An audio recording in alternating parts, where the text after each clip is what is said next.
Podcast Além do Código. Além do Código. Aqui no canal Programador Cego. Fala pessoal, estamos começando aqui mais um episódio no Além do Código e hoje eu vou ter a honra aqui de conversar com o Alexandre Magu, que não quer fazer parte da família Na Voz, não sei porque é uma família aí tão prestigiada, mas ele aceitou aqui o convite. Não sei se ele aceitou ou se a Camis obrigou ele a vir, né? A gente vai descobrir até o final, mas é uma honra porque eu sempre falo aqui, né, do grupo do Pessoas Cegas Programadoras que eu faço parte lá no WhatsApp, e ele aqui é o chefe, né, quem comanda a bagaça toda lá, e por isso é uma honra ter ele aqui compartilhando a experiência dele. Alexandre, ó, seja bem-vindo e muito obrigado aí por ter topado o convite. Que isso, Will. Eu que peço desculpa, a gente estava conversando aqui no offline, né, de que, poxa, se não tá na minha agenda, não existe, e a gente tem essa mania muito horrível de ficar no bora marcar, né, e nunca marca. Então, tô bem feliz de estar aqui. E me apresentando para quem, por algum motivo, dormiu de conchinha com o Capitão América e não me conhece, né? Eu, né, sou Alexandre Costa, hoje eu sou Cloud Solution Architect na Microsoft, nome chique, né? Um arquiteto de soluções de nuvem. E dentro da Microsoft, o meu papel é ajudar os clientes a utilizarem melhor as nossas plataformas, né? Então eu trabalho muito com modernização de aplicações e levar essas aplicações que hoje rodam, né, em data centers e servidores próprios para a nuvem. Além disso, né, eu gosto de falar que eu me conecto muito com a missão da Microsoft, que é de empoderar cada pessoa e cada organização a conquistar mais coisas, e a gente só consegue empoderar cada pessoa se a gente for inclusiva e se a gente for acessível, né? Então, acho que é uma missão que se conecta muito comigo. E o grupo do WhatsApp que você falou começou lá atrás, a gente estava falando, né? Começou lá atrás com cartas, mentira, começou com uma lista de e-mails. Fax. Por fax, né? Pagers, né? Estamos ressuscitando aqui um monte de tecnologia velha. Isso já entrega bem a minha idade, mas a gente começou lá atrás com uma lista de e-mails e depois a gente evoluiu hoje para o WhatsApp, um meio de comunicação muito mais rápido, muito mais acessível e inclusivo para todo mundo, inclusive podendo, né, mandar mensagens de áudio também, as polêmicas mensagens de áudio, e isso é legal porque trouxe, né, uma outra forma, né, quantas pessoas da lista de cegos programadores de e-mail a gente só sabe, a voz da pessoa pra gente é o speak, né? O eloquência, né? A gente não sabe como é que é a voz da pessoa, e o WhatsApp trouxe essa proximidade. Sou apaixonado por tecnologia e acho que a gente vai fazer um papo bem legal aqui. Eu espero que esse papo não inspire vocês, porque eu não sou a Mona Lisa, mas que esse papo, né, como eu disse, da missão da Microsoft, empodere vocês a evoluírem na carreira, ou, né, quem não é pessoa com deficiência, conheça um pouco mais do nosso mundo. Sim.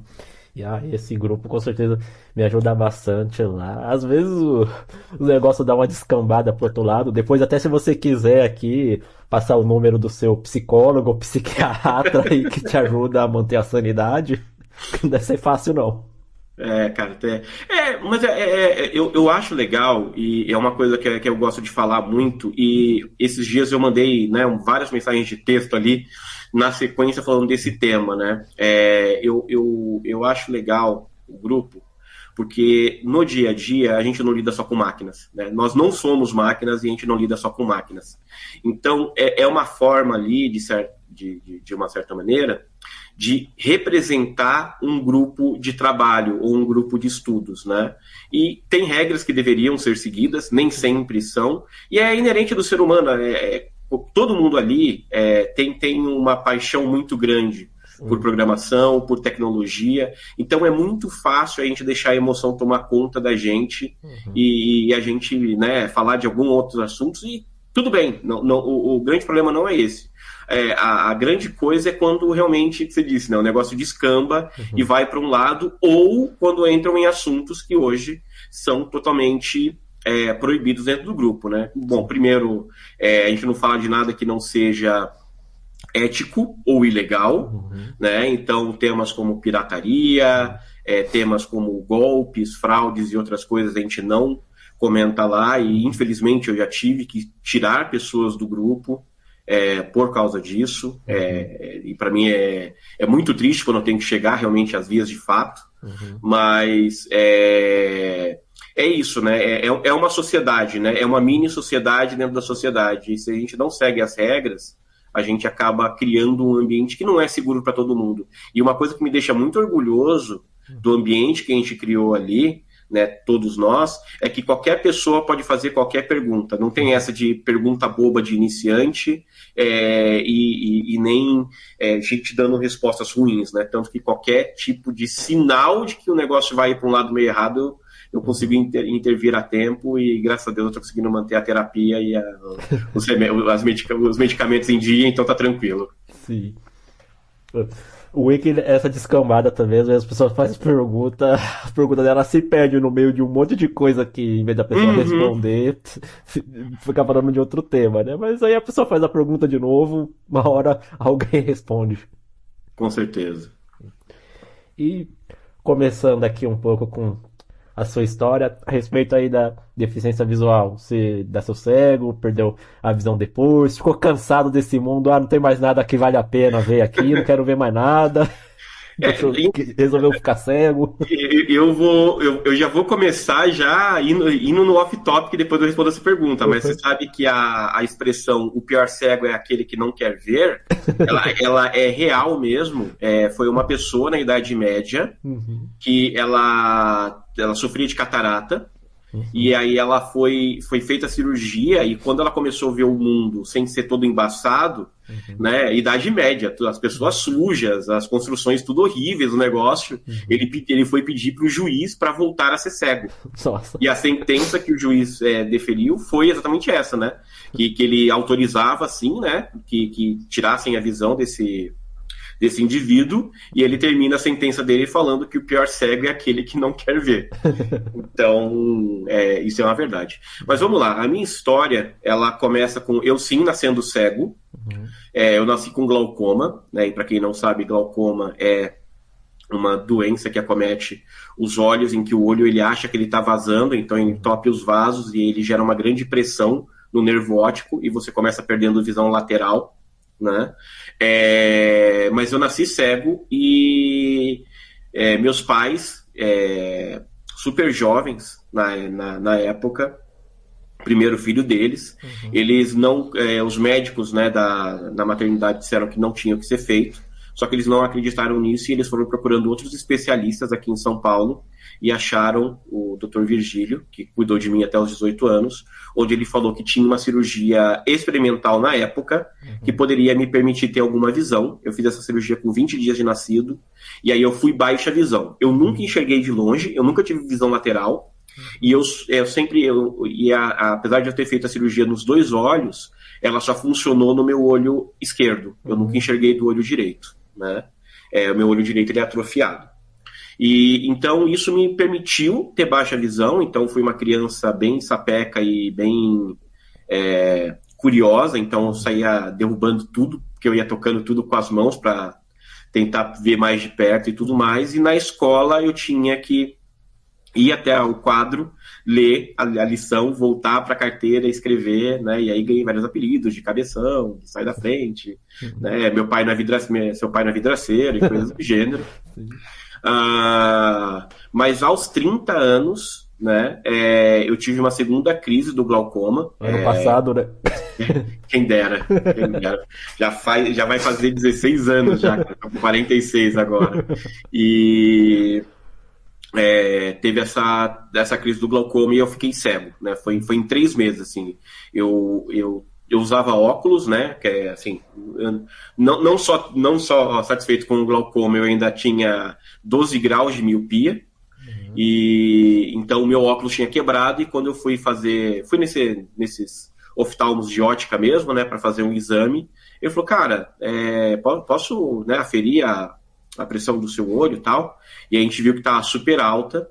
E aí em 3 meses eu fiquei cego, e aí dessa vez sim era irreversível, e aí eu tive que me readaptar, né? E aí é uma coisa curiosa, que por eu não ter, por eu ser baixa visão, eu nunca tive muita consciência, assim, eu sabia que eu tinha uma deficiência, mas eu não me considerava, assim, uma pessoa com deficiência. Falar, não, eu, né, tirando realmente ler de longe, ler placa de ônibus, esse tipo de coisa, minha vida era normal. Eu não precisava de software especial no computador para usar o computador. Eu né, colocava a cara bem perto do monitor, mas eu lia normalmente, então Me identifiquei. Sim, exato. E aí, então, né, não entendia isso. E aí, quando realmente eu fiquei cego, foi que a ficha caiu. E eu falei, cara, assim, era uma coisa que eu sempre tinha esse risco, né?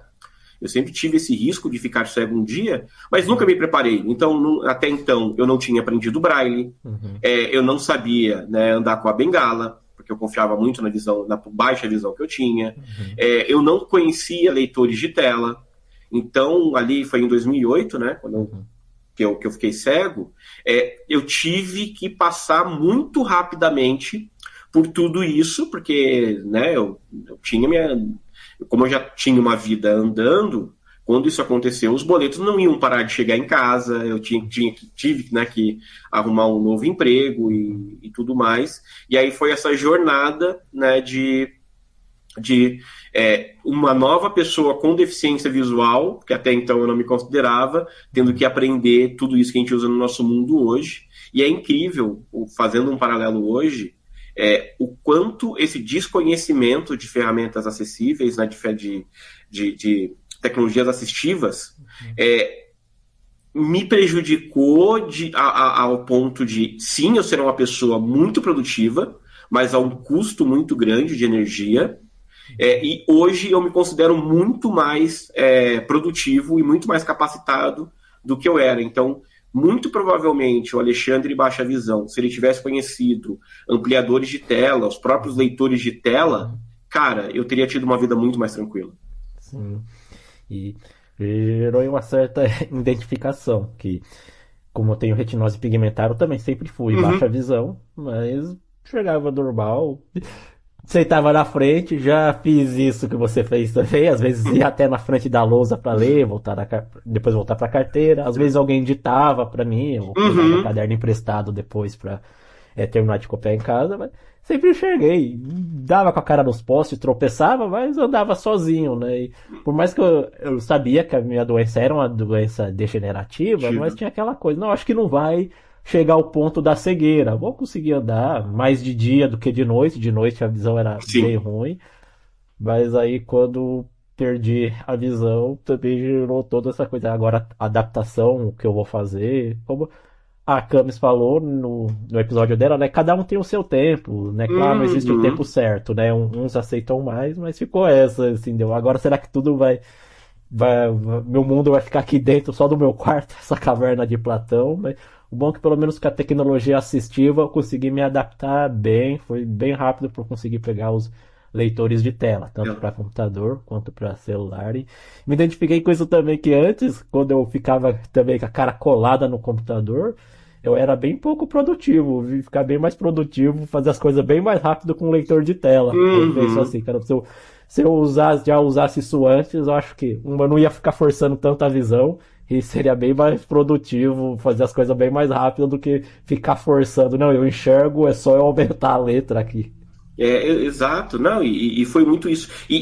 Cara, como eu perdi a visão muito rápido, eu não tive nem esse tempo para aumentar a letra. Do tipo assim, um belo dia eu enxergava e do nada, assim, o dia que eu descobri que eu tava cego foi muito assustador, porque chegou a minha conta de luz, e aí eu peguei o papel e falei, nossa, me mandaram uma conta em branco, né? E aí meu amigo falou, não, cara, os dados estão aí, não, cara, eu olho pro papel, eu só vejo branco. Aí ele, cara, vamos correr pro médico. E aí eu descobri que eu tinha ficado cego. E aí foi essa adaptação, né? Mas hoje realmente a gente tem, e vem melhorando cada vez mais, né? Eu acho que não tem hoje como a gente falar de tecnologia, falar de acessibilidade, sem falar de inteligência artificial, né? Uhum. Eu acho que... eu vi até o pessoal no grupo ali reclamando, mas, cara, eu mais uma vez acho que a Microsoft acertou muito no nome dos produtos, né? De chamar de Copilot, né? Chamar de copiloto, porque é isso. A IA, hoje, ela não faz nada sozinha. Ela consegue gerar coisas, mas quem faz o crivo final, quem diz se vai ou não vai, sou eu. Né? Pode ir para produção. Errado, mas vai. Né?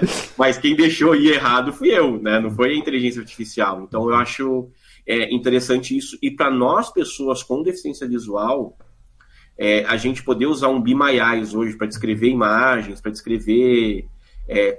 às vezes, né, o computador trava, cara. Você vai lá, usa o Be My Eyes para descobrir o que está acontecendo. Ou eu, né, jogo videogame, então às vezes tem algum menu aqui que eu preciso acessar de algum jogo que o menu não é acessível, o jogo até dá para jogar, mas o menu não é acessível. Eu uso muito o Be My Eyes aqui no computador para ele ler para mim os menus e tudo mais. Então, a inteligência artificial está criando umas coisas bem incríveis. E com o GPT-4o, que ainda não está liberado para todo mundo, mas quando eles liberaram o vídeo lá, eles mostraram um dos criadores do Be My Eyes, que ele é uma pessoa com deficiência visual, e ele estava andando com o cão-guia dele na rua, e aí ele abre, né, o chat GPT, o aplicativo do chat GPT com o 4o, que ele teve acesso a essa versão de teste, e aí a câmera fica descrevendo as coisas para ele em tempo real, então ele fala que ele quer pegar um táxi, e aí ele com a câmera apontada para frente, o chat GPT fala para ele ir em frente e virar à direita, que tem uma rampa, que vai dar acesso a ele a guia, né, para ele poder chamar o táxi, e aí ele chega na calçada, ele aponta o celular para frente e o chat GPT fala para ele assim, olha, já tem um táxi vindo, pode acenar, aí ele faz o sinal com a mão, o táxi para, aí ele fala, o chat GPT fala para ele assim, a porta tá na sua frente, ele abre a porta do táxi, aí ele entra, e aí como ele vai fechar o celular, ela fala, faça uma boa viagem. Então, assim, a gente está chegando nesse nível já, sabe, de a gente logo ter realmente uma assistente. Eu adoro aquele filme Ela, né, o Her, que é maravilhoso, eu gosto muito desse filme. Para mim, a gente está se aproximando, não sei quanto tempo vai levar, mas a gente logo vai ter isso, a gente vai ter um assistente, né, de acessibilidade para a gente o tempo todo ali, ajudando a gente com esse tipo de coisa que hoje a gente dependeria de uma pessoa. Sim. No episódio com o Walter Júnior, não sei se ele já foi no ar no momento que a pessoa está escutando isso, eu estava até falando com ele a respeito do Be My Eyes, quanto ele ajuda, né, e que logo é questão de tempo da gente ter aí uma inteligência nesse nível para fazer audiodescrição de vídeos, de filmes pra gente, mas pelo que você tá descrevendo aí, então praticamente já tá em testes aí, ainda mais. Não, já tá, não, sim, e tem inclusive uma startup inglesa que hoje eles já fazem isso, tá? Você manda um vídeo para eles e eles te devolvem esse vídeo áudio descrito por IA. Então, hoje eles estão fazendo isso, digamos assim, sob demanda. Então você pode mandar um vídeo do seu casamento, pode mandar um vídeo da sua formatura. Eu estava até conversando com umas pessoas essa semana, né? Poxa, tirar o mofo dos VHS aqui. Sim. Gente, VHS era como a gente gravava vídeo lá atrás, são umas fitas grandes, feias. Então, né, então as minhas formaturas, né, como eu sou velho, então as minhas formaturas estão em VHS, não estão nem em DVD.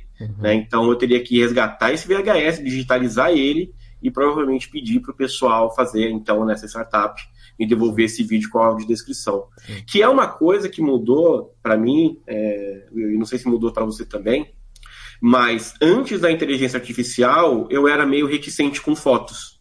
Eu falava, para que eu vou tirar foto se eu não vou poder aproveitar essa foto depois? Vou ficar só gastando espaço no celular, gastando espaço no HD, para uma informação que depois eu não vou voltar para ver de novo, porque eu não tenho essa sensação.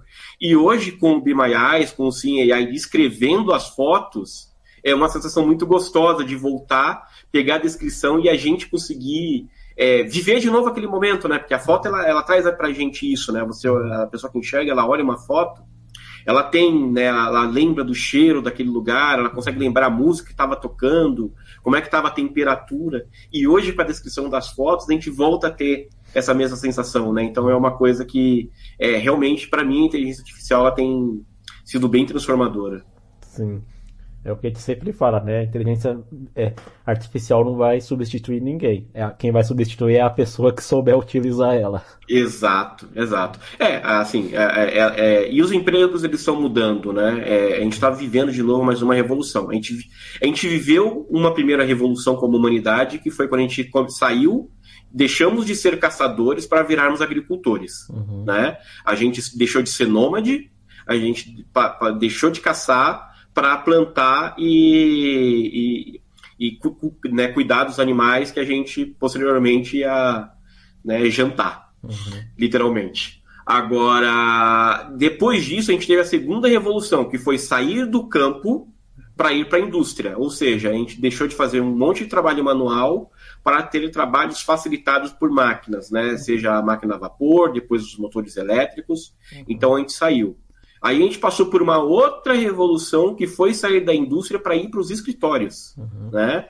Então toda a produção ela passou a ser digital e agora a gente está passando por mais uma revolução que é a de saber lidar com a inteligência artificial. Então os empregos não é que eles vão deixar de existir, mas eles vão passar por isso de saber né, usar IA, e é aquilo, a gente vai ter que ser criativo em criar novos trabalhos que deverão ser feitos, porque a gente fala muito, por exemplo, de advogados, de contadores e outras profissões, que não é que eles vão deixar de ser necessários, mas enquanto um escritório de contabilidade tem lá 60 contadores, cara, ele vai precisar de 5 e de uma IA.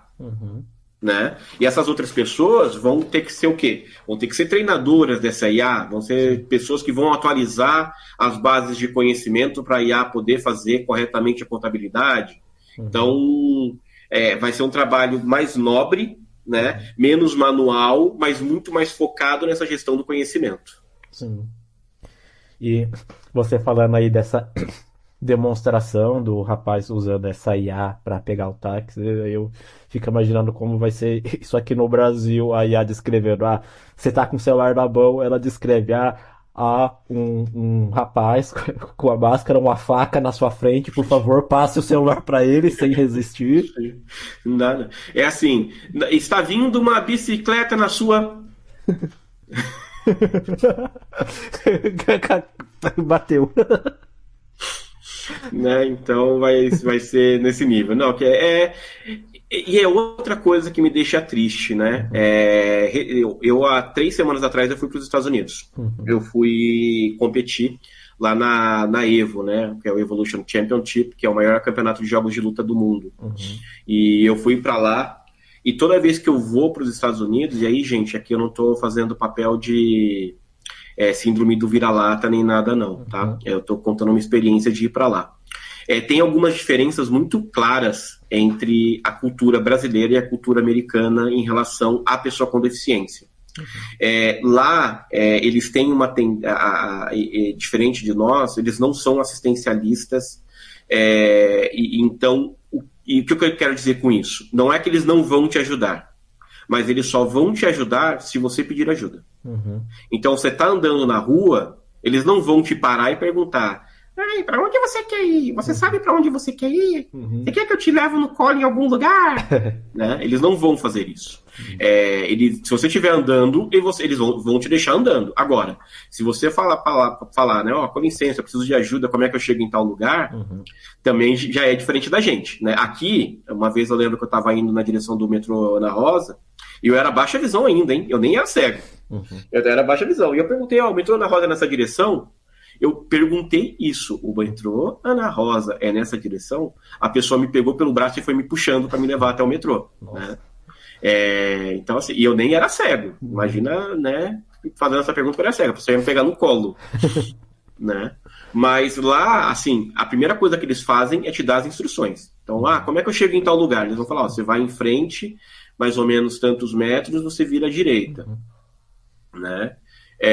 Então, eles são nesse sentido. Mas aconteceu uma experiência comigo lá que eu achei muito incrível, e foi a minha quebra de expectativa e onde me fez refletir muito o quanto também a nossa cultura ela é assistencialista, porque a gente deixa muitas coisas acontecerem, né? Normalmente aqui no Brasil, quando eu vou para um hotel e eu estou sozinho, eu chego na recepção e a pessoa fala, quando você quiser sair do quarto, aperta o 9 que vai chamar aqui na recepção e a gente manda alguém para te buscar. E aí a gente fica mal acostumado. A gente não quer aprender a andar dentro do hotel. A gente aperta o 9 e tem alguém que vai levar a gente, seja lá para onde for. Seja para o restaurante, seja para a piscina, seja para onde for. Né? Lá no hotel, eu fui fazer essa pergunta na recepção. E aí a menina falou, olha, ela foi falar com o gerente dela, ela falou, olha, infelizmente a gente não tem esse serviço aqui no hotel e não tem como a gente te disponibilizar, né, uma pessoa para ficar te acompanhando aqui dentro.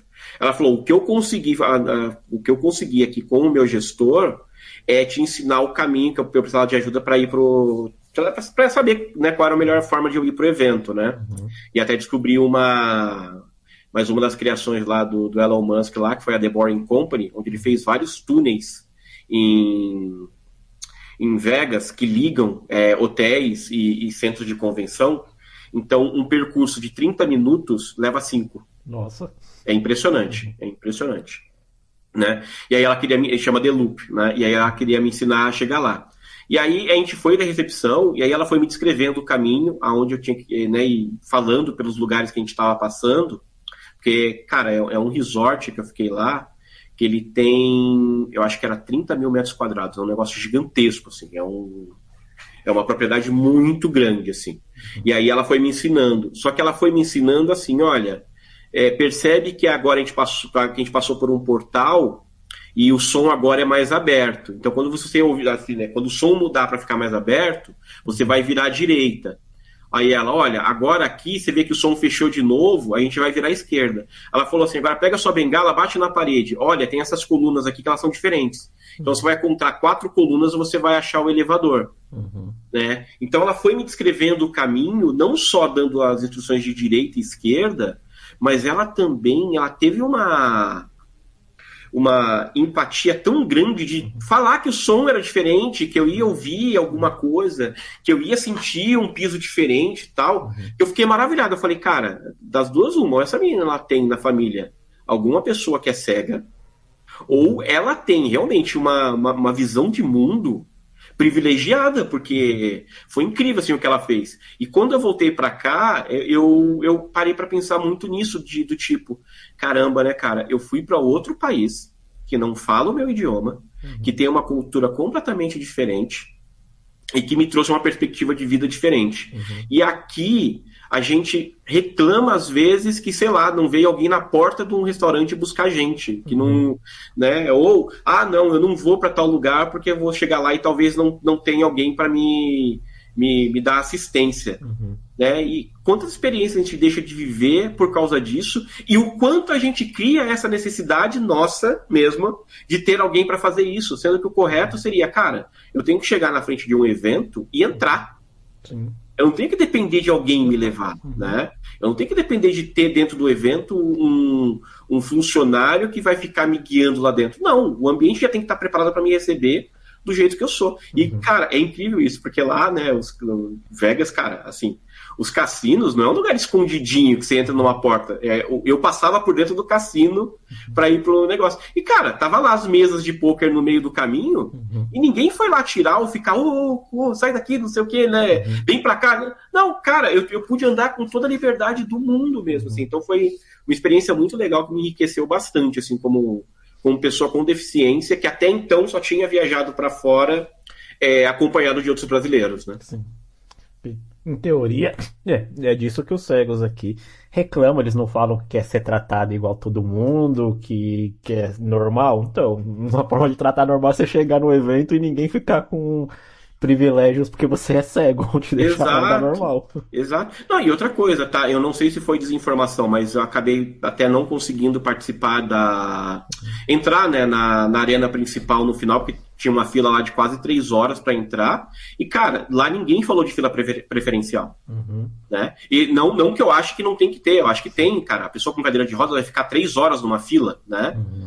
Não, né? A gente, apesar de a nossa deficiência ser visual, não ser nas pernas, pra gente é complicado ficar numa fila. Então, ter uma fila preferencial ajuda a tornar a coisa mais dinâmica e a gente ter uma experiência melhor. Mas, cara, a pessoa que estava me ajudando lá ficou comigo lá na fila como qualquer outra pessoa, assim, sabe? Então, é isso, não é ter tratamentos iguais. Eu acho que é tratar as diferenças para que todo mundo, né, seja tratado da mesma forma, mas eu acho que é isso. Eu acho que de vez em quando a gente tem muito mimizinho, a gente quer muito benefício, a gente reclama de que a gente, né, é tratado diferente, mas a gente também não faz por onde, né? Sim.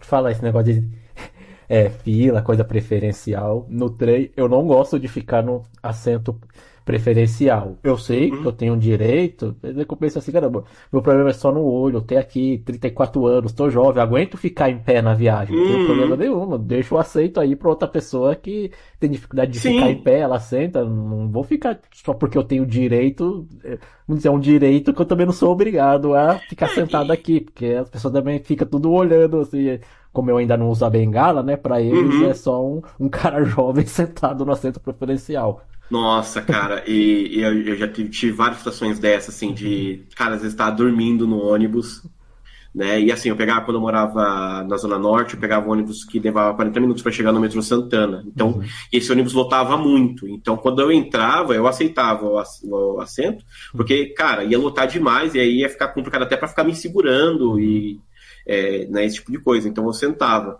e aí várias vezes me acordavam, assim, falavam, tem uma senhora aqui que quer sentar. Aí na hora que eu acordava, assim, aí a bengala abria.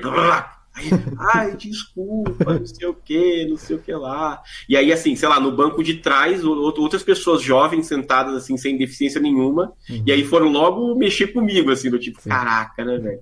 Mas, não, eu te entendo. E outra coisa, né, a gente tem um problema de educação das pessoas, porque tem o banco preferencial, e ele é preferencial, mas se você pensar bem, a regra, na verdade, de educação cara, se entra uma pessoa que tem necessidade, independente do banco preferencial estar sendo usado ou não, as pessoas deveriam levantar e oferecer o seu lugar. Sim. Né? Mas o que a gente vê e eu vejo muito isso, né? São pais entrando com os filhos e já entrando no metrô, entrando no ônibus, já mandando o filho correr para pegar um lugar para ficar sentado. Sendo que ele deveria falar, olha, primeiro vamos ver se não tem ninguém que precisa mais do que a gente, e se não tiver, aí sim você senta. Né? Então a gente já começa educando as crianças errado, né? Sim. E aí ela cresce achando que o lugar é sempre pra ela, o outro que se vire aí. Eu tenho um caso, quando eu trabalhava em Pinheiros, que pra mim me marcou muito. Que a gente chegava, aí os funcionários, né, da linha amarela levavam a gente pro elevador. Aí quando o elevador chegava, ele fazia 2 filas. Uma de preferencial, que entrava primeiro, e se sobrasse lugar no elevador, as outras pessoas podiam entrar. E aí tinha sobrado um lugar, aí um rapaz entrou, né? Na verdade ele até pediu pro rapaz entrar primeiro, aí o rapaz entrou, ficou lá no fundo, e aí a gente foi colocando as outras pessoas, né, tanto com deficiência, que estavam lá, foram entrando. E aí essa, que o elevador tava enchendo, chegou mais uma senhora, ou seja, o lugar que era daquele jovem que estava lá atrás já não existia mais, ele tinha que sair, né? E aí o segurança pediu, né? Por favor, você pode sair? Aí o cara falou assim, não, eu tô no meu direito, não vou sair não. Aí, né, o segurança, que era um rapaz bem pequenininho, né? Colocou a mão na porta e falou assim, esse elevador aqui não sai enquanto você não sair. Aí o bonito lá, né, o rei na barriga lá saiu batendo pezinho, revoltado, que ele tava no direito dele. Caraca, ele não tinha nem que estar lá. Então, assim, essa distorção de valores, sabe, que a gente tem às vezes, assim, que me deixa meio chateado. Sim. É bem complicado. E entrando aí na questão da tecnologia, que você já fez muita coisa e faz, né? Acho que depois a gente tem que fazer até uma parte 2 para esse podcast, para vir todas as suas experiências, mas como se deu o seu primeiro contato aí com a tecnologia? Como você entrou nesse mundo?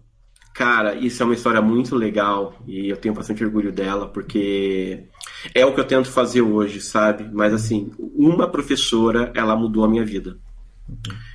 Quando eu estava no 4º ano do Fundamental, uma escola de informática foi fazer propaganda na escola que eu estudava, uma escola estadual.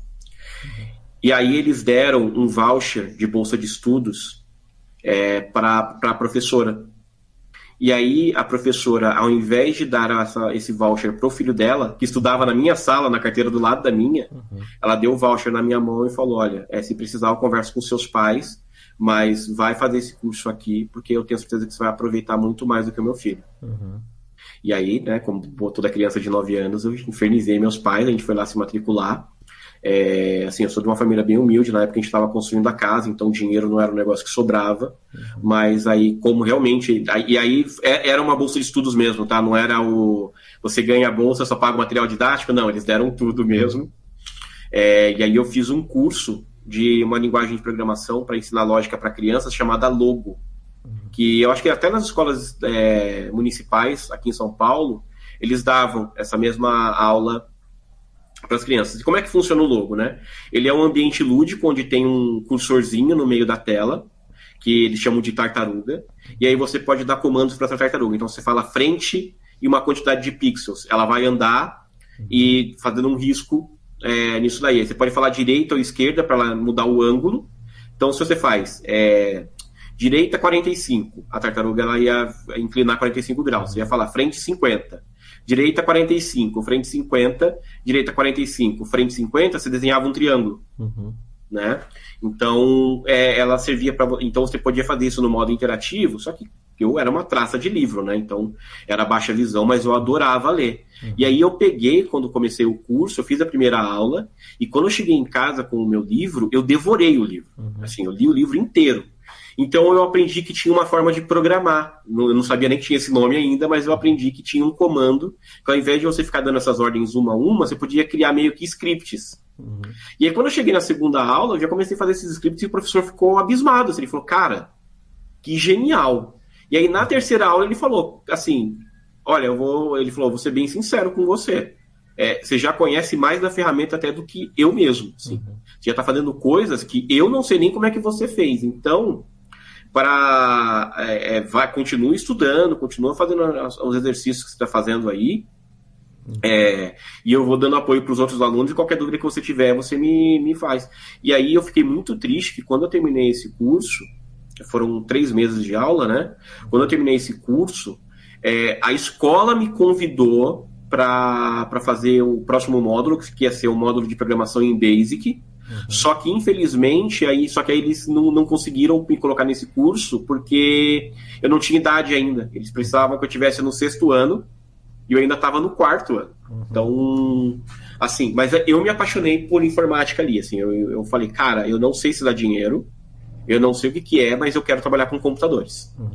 E aí, 2 anos depois, quando a gente já estava morando na nossa casa, o pai de um amigo do meu pai, na verdade, ele estava rifando um TK-85, que é um computadorzinho que você liga ele na TV, né? Eu tenho ele até hoje aqui. E ele vinha com Basic na ROM. E aí meu pai foi lá e comprou os números da rifa, todos os números da rifa, para poder me dar esse computador.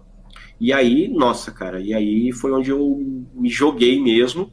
Aí depois desse TK-85 foi quando eu tive o meu primeiro contato com o PC, um 386. E aí eu fiz curso de DOS, de WordStar, de Lotus 123 e DBase.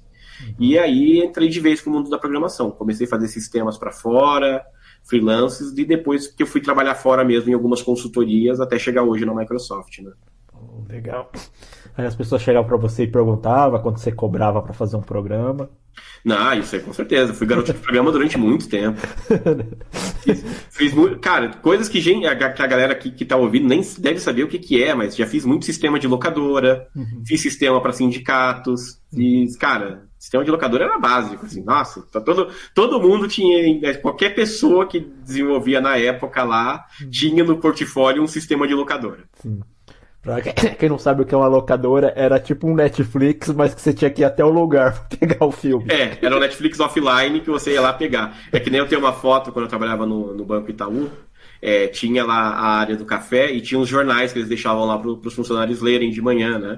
Quando chegava. Aí eu peguei, no primeiro dia, quando inauguraram essa área, eu peguei um jornal, eu pedi para um amigo meu tirar uma foto com o meu celular e aí eu postei no Facebook, lendo o Twitter offline. Pois é, mas era bom legal ir na locadora, tenho boas recordações de Sim. alugar na sexta-feira só pra devolver no domingo, passar o fim de semana no domingo não, na segunda, Segunda, passar isso. o fim de semana inteiro assistindo. Não, cara, tinha isso, tinha aquela promoção de, sei lá, né? Um filme entregava no dia seguinte, 2 filmes ficava 2 dias, Uhum, 3 filmes ficava o final de semana todo. uhum, E outra, galera, a gente fala hoje de Netflix, o filme sai hoje e você já assiste. Naquela época, a locadora não tinha sim. 100 mil cópias do filme, Uhum, ela tinha 5 cópias. Então, os 5 primeiros que chegassem e alugassem, assistia o filme no final de semana que lançou. sim. A gente tinha que esperar 2, 3 semanas para conseguir pegar e a gente passava por debaixo da catraca ou ia andando quilômetros de casa até a locadora Uhum. para ter dinheiro para poder pegar um cartucho de videogame a mais. Assim, nossos pais falavam assim: vai na locadora lá para mim, traz tal filme que eu já liguei na locadora e está reservado lá para mim. Uhum. E só. Só que aí você ia lá, economizava o dinheiro da passagem e voltava e falava: pai, além disso daqui, ó, eu paguei e eu peguei uma desse cartucho aqui pra jogar o final de semana todo também. Uhum. Achei legal. E Harry Potter mesmo, quando eu sabia que tinha saído em VHS, eu ia quase toda semana na locadora saber se já tinha chegado pra alugar. Às vezes, chegou, mas tá alugado. Aí, tem que Sim. esperar a próxima semana, reservar tudo. Nossa. Não, e aí você ficava amigo do pessoal lá da locadora, e Uhum. aí falava: mas você pode ver aí, pelo menos no sistema, pra mim, quando a pessoa vai devolver? Vai devolver segunda-feira. Aí, segunda-feira, você já ficava desde cedo na locadora, só vendo os filmes que estavam sendo devolvidos pra ver se tava ali o filme que você queria assistir pra já pegar. E você falou também dos cartuchos de videogame, aí eu também tinha um Mega Drive e a locadora Uhum. de videogame era em frente à de vídeo, então os pais também davam Sim. dinheiro, ia lá, alugava algum cartucho pra jogar. O ruim é que tinha muito aquela sacanagem da pessoa trocar o chip do cartucho. Você alugava o cartucho, chegava Nossa, lá, era sim. outro jogo. Porque eu acho que Uhum. alguém alugou e trocou o negócio de propósito. É, aí a locadora que eu pegava, eles fizeram um esquema de eles colocarem um lacre na lateral do cartucho. Então, se o lacre tivesse rompido, você tinha que pagar o cartucho. Independente se você trocou ou não. Só de ter zoado o lacre, Uhum. você pagava. Aí a galera começou a ficar com medo. Sim.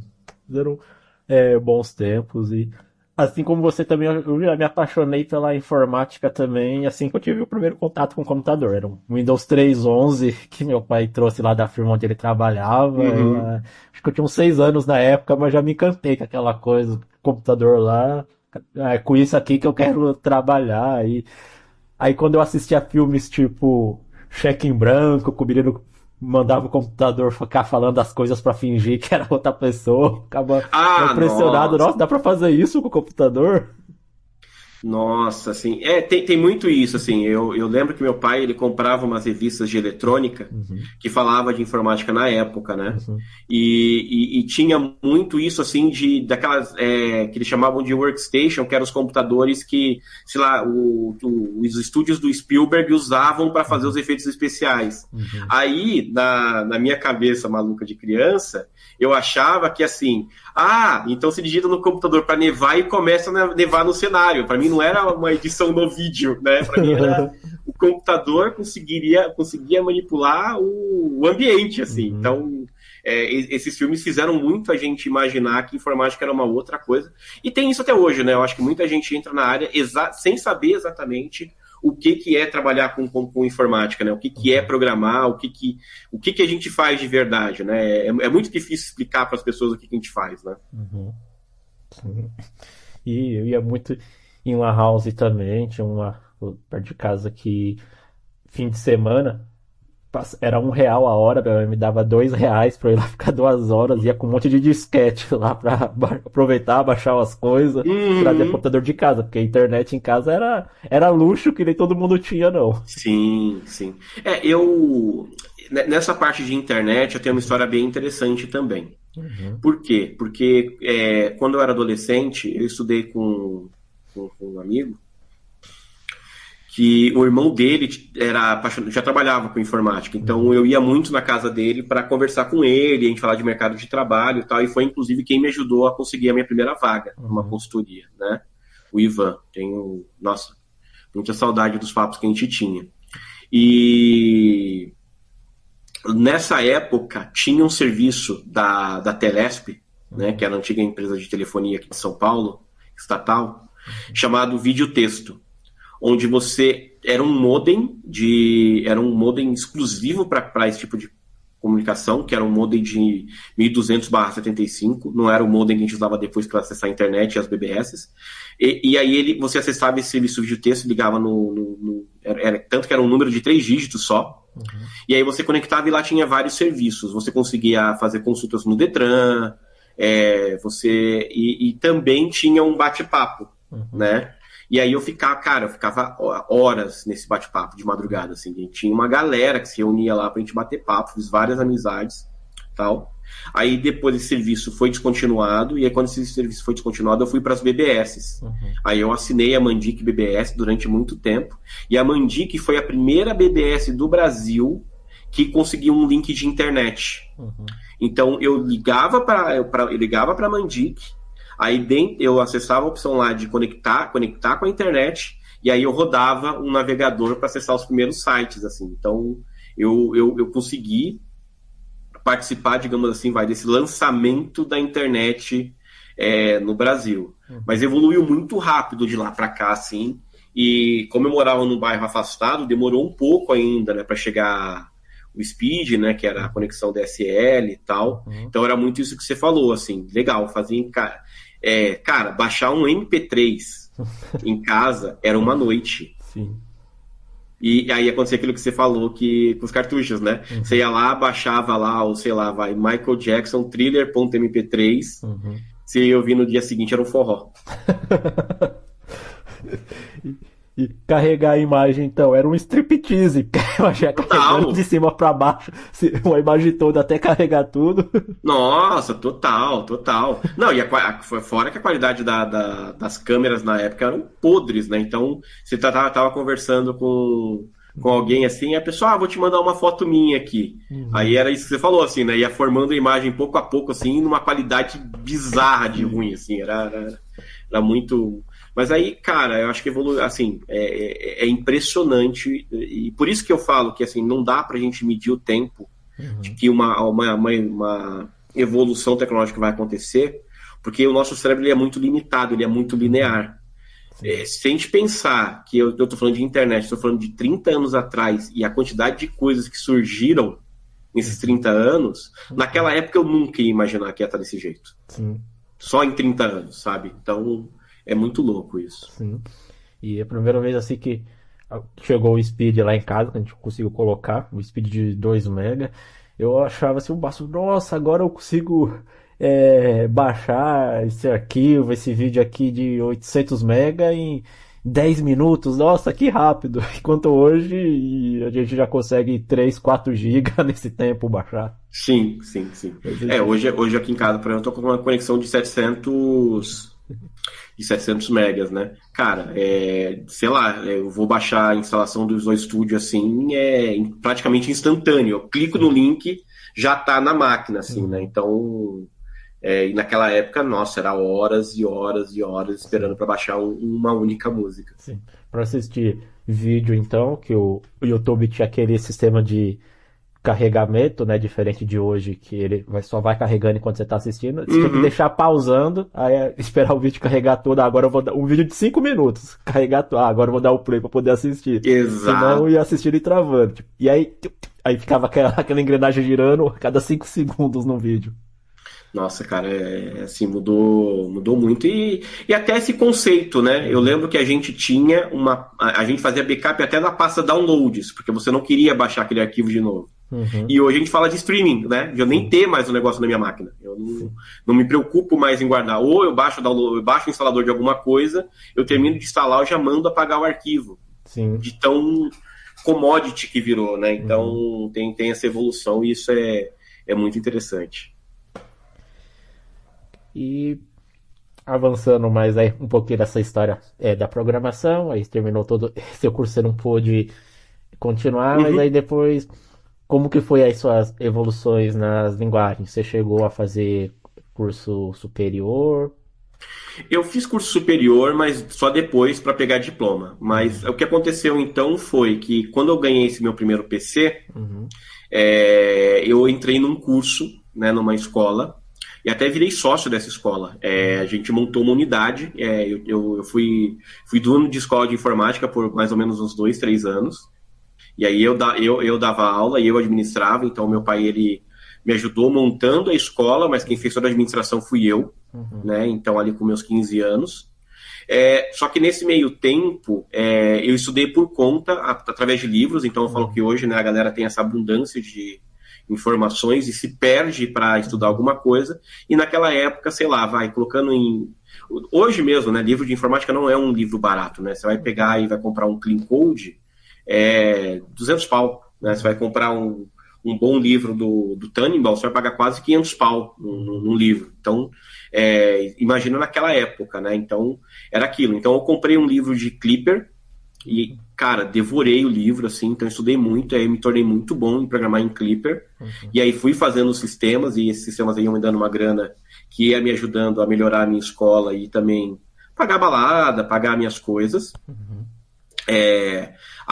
Mas aí um belo dia, acho que a minha vida teve uma transformação bem legal, porque eu programava, então, com o Clipper eu programava para DOS, né, em modo terminal.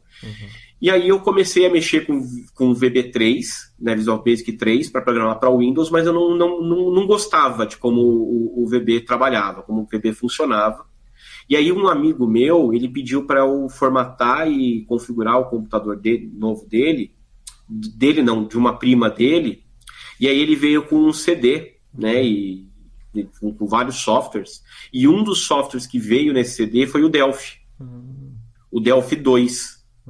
E aí eu já tinha visto, né, falar sobre Delphi na BBS, nos papos de programação que tinha na BBS, mas não tinha mexido ainda. E acesso a software nessa época era muito complicado, né? Então, assim, eu falo que hoje em dia a gente tem muita opção para não piratear nada. A gente tem a opção gratuita, a gente tem a opção open source, a gente tem, né, como adquirir software de uma forma muito mais barata.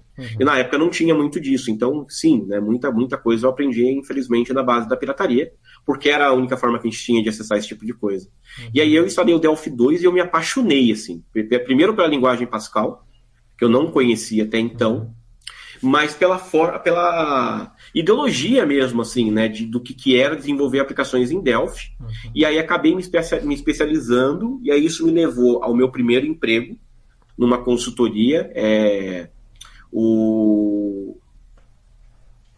Essa empresa era uma empresa que vendia, cara, era um faz tudo. Ele tinha uma escola, ele vendia hardware e ele vendia alguns sistemas para algumas prefeituras. E ele estava fazendo um sistema, foi contratado para fazer um sistema grande para um condomínio de luxo. E aí ele queria fazer em Delphi, só que ele não tinha conhecimento, e aí esse meu amigo me indicou e eu fui trabalhar lá. Aí tive a oportunidade de trabalhar com Delphi nessa empresa, só que aí não deu muito certo, e aí eu fui para uma outra empresa onde eu deslanchei realmente como desenvolvedor em Delphi. Mas aí veio o boom da internet, né? Ali perto dos anos 2000.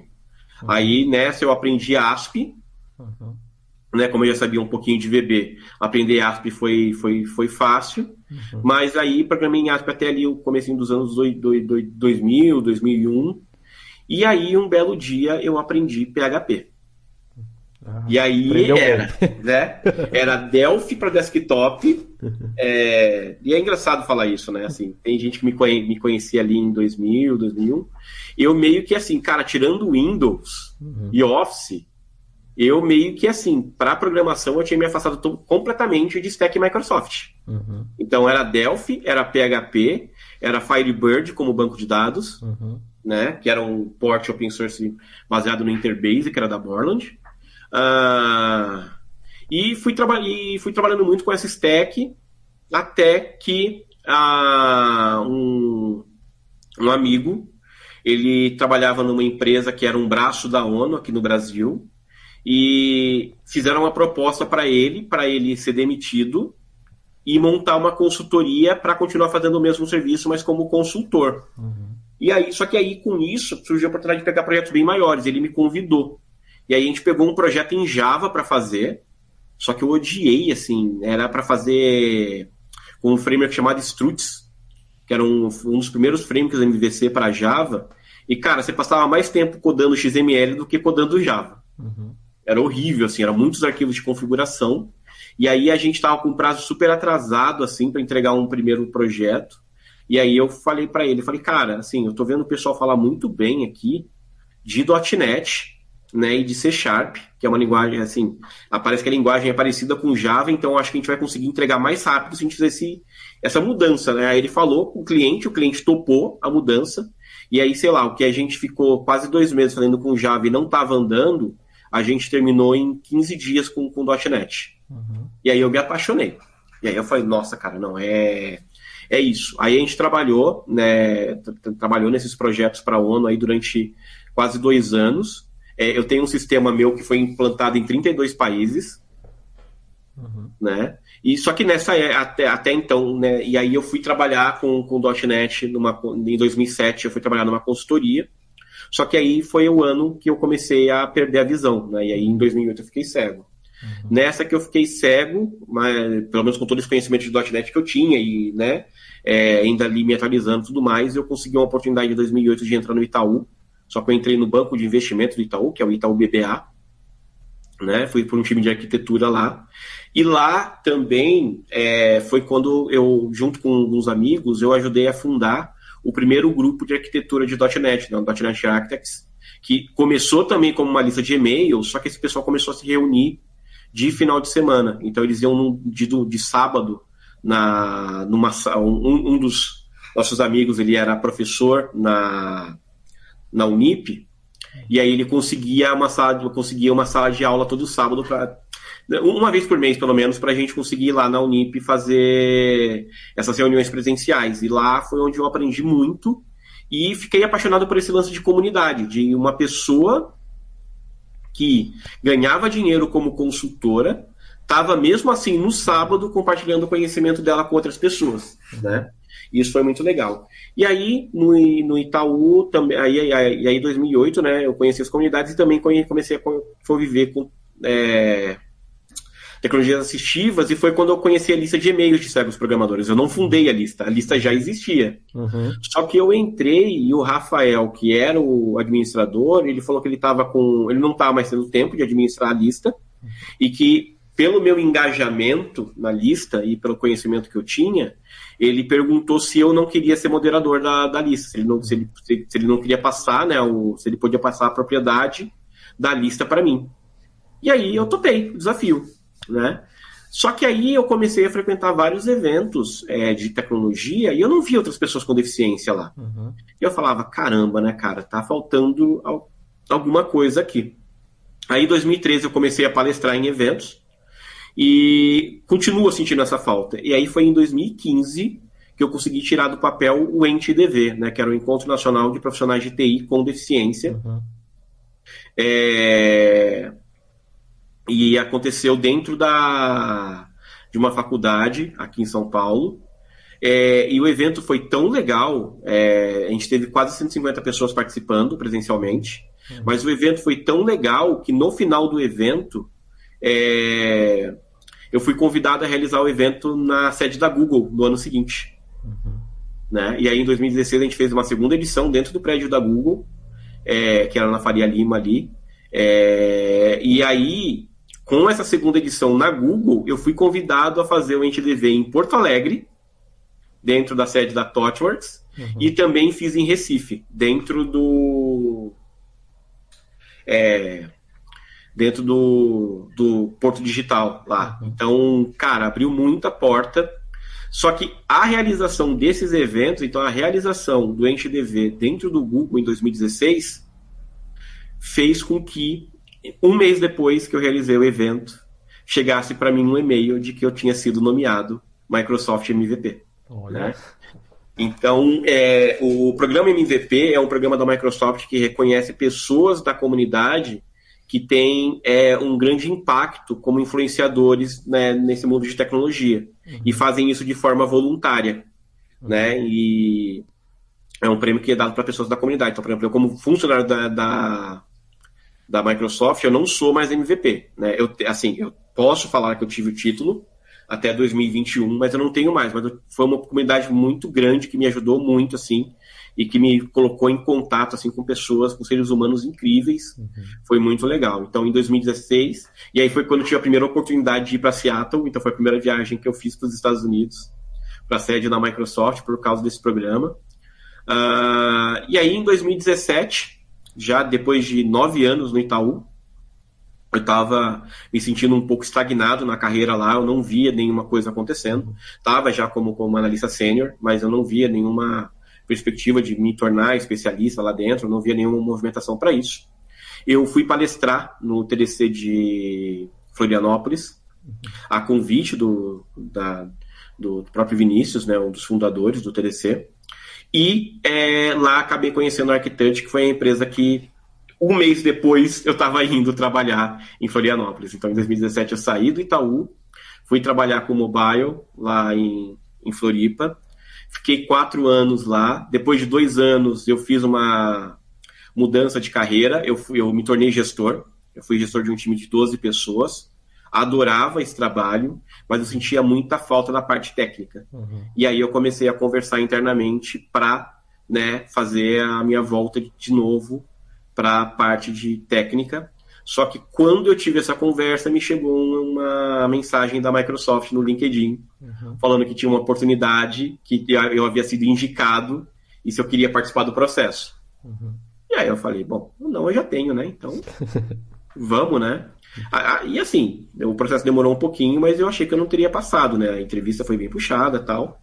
E aí, um mês depois, né, também de novo, eu recebi a proposta para começar, e aí, em maio de 2021, eu entrei na Microsoft. Continuo estudando outras linguagens? Continuo. Né? Hoje eu sei programar, hoje eu conheço bem de TypeScript, JavaScript, conheço um pouquinho de Python, mexi um pouquinho com Go, mexi um pouquinho com Rust. Então, assim, eu sempre estou olhando outras coisas, mas, assim, aonde eu me sinto super confortável trabalhando hoje, realmente é com .NET, com C#, é onde eu sei que eu sou realmente mais produtivo.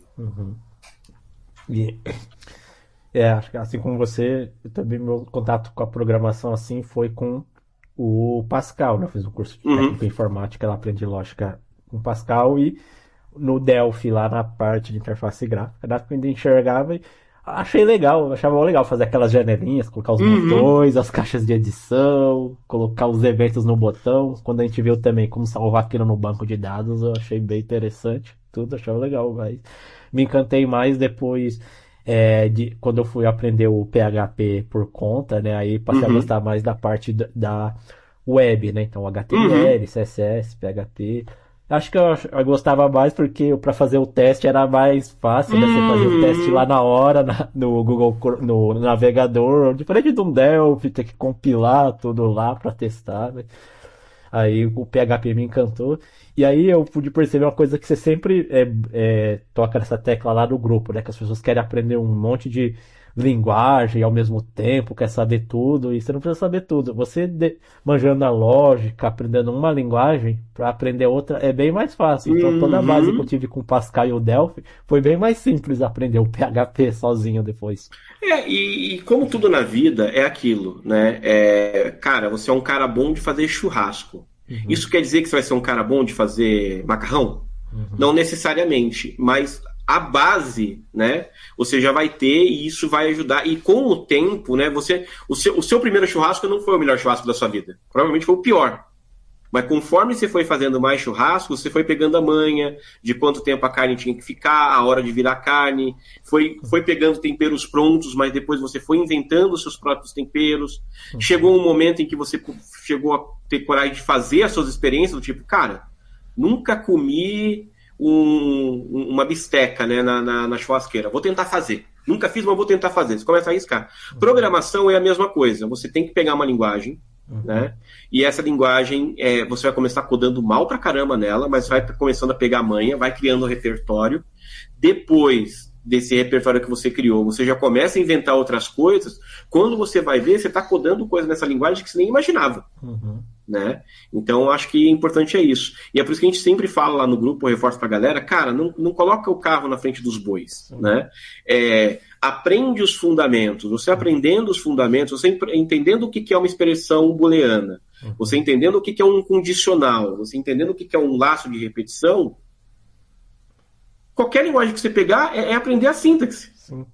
conceito você já tem, né? Então isso é bem legal. E eu percebo muito isso quando sai uma linguagem nova, que eu vou dar uma olhada, ou quando, por exemplo, né, eu atuo muito lendo código de cliente, né? Uhum. Então, às vezes, o cliente trabalha com uma linguagem que eu nunca nem vi, né? Mas eu me sinto confortável de olhar e falar, ah tá, é isso aqui que está acontecendo aqui. E quando eu não entendo alguma coisa, é muito mais fácil eu procurar uma coisa específica na documentação do que ter que ler tudo para chegar naquele ponto, né? Então, acho que é uma coisa bem, bem legal. E bacana que a gente tem essa coisa comum também do Pascal e do PHP, assim. Pascal foi uma linguagem que eu programei. Hoje, obviamente, eu tenho mais tempo de C# do que eu tenho de Pascal, mas Pascal foi uma linguagem que eu gostei muito de trabalhar, e na verdade tem até uma visão diferente, assim, é isso, né, eu evoluí, a gente vai evoluindo na carreira, a gente olha para trás e fala, poxa, podia ter feito diferente isso daqui. Eu até, logo no comecinho da lista de servos programadores, eu comecei a escrever pegar design patterns e implementar em Pascal, porque o pessoal queria aprender e acho que era a linguagem mais próxima assim, mas aí não andou muito. Sim.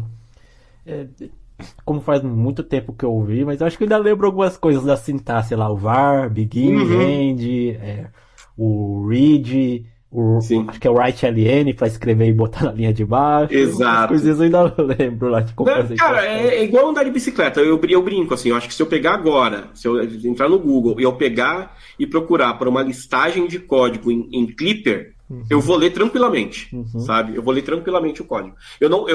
De cabeça eu não consigo começar um programa agora, mas ler o código eu leria e rapidamente, por exemplo, corrigiria alguma coisa e colocaria coisas novas. Sim. É bem legal, mas esse universo da programação, ele me encantou logo de cara.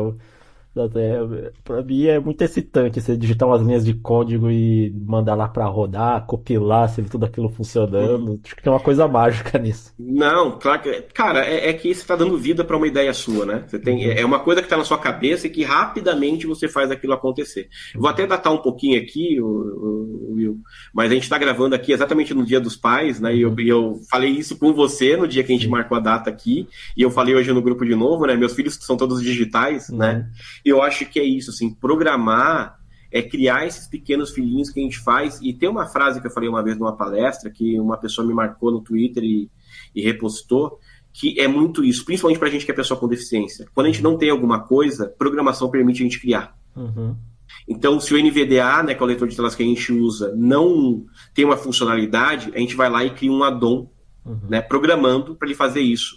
Se a linguagem, se o framework que eu estou utilizando não faz alguma coisa e eu preciso, eu consigo codificar para ele fazer. Então, se você está fazendo um sistema e você precisa converter a página em PDF, se você não achou uma biblioteca que faz isso, o que eu duvido muito, você consegue codar e você gerar. Você vai ler a especificação do PDF e você vai gerar.